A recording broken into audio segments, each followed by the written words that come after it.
হুজুর জান্নাতের ভেতরে আবার শপিং মল থাকবে কেমনে? প্রশ্ন আসতে পারে না? সহিহ মুসলিমের বর্ণনা, ইন্না ফিল জান্নাতি লাসুকান, জান্নাতের ভেতরে বিশাল এক শপিং মল থাকবে। এটা বোধহয় আমাদের বসুন্ধরা শপিং কমপ্লেক্সের মতো হবে, যমুনা ফিউচার পার্ক। দুবাইতে যে একটা আছে বিশাল শপিং মল, মালয়েশিয়ার মিড ভ্যালি, এগুলোর মতো হবে মনে হয়।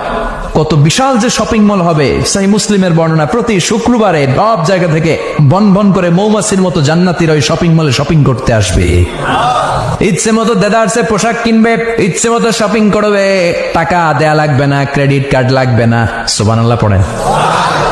ইচ্ছে মতো শপিং করবেন। দুনিয়াতে একটু কষ্ট করে হালাল উপার্জন করে খেয়ে যান। আল কানাআতু মিনাল ইসলাম, অল্পে খেয়ে তুষ্ট থাকা আর আল্লাহ শুকরিয়া করা, এটার নামই ইসলাম। অল্প খাও, অল্প পড়ো, অল্প জমাও, অল্পের ভেতরে বরকত ঢুকাই দিছে কে? অনেকে দেখবেন অনেক খাই খাই নাই নাই করে, এটা যাদের স্বভাব তাদের কখনো বরকত হয় না। অল্প খাবেন, অল্প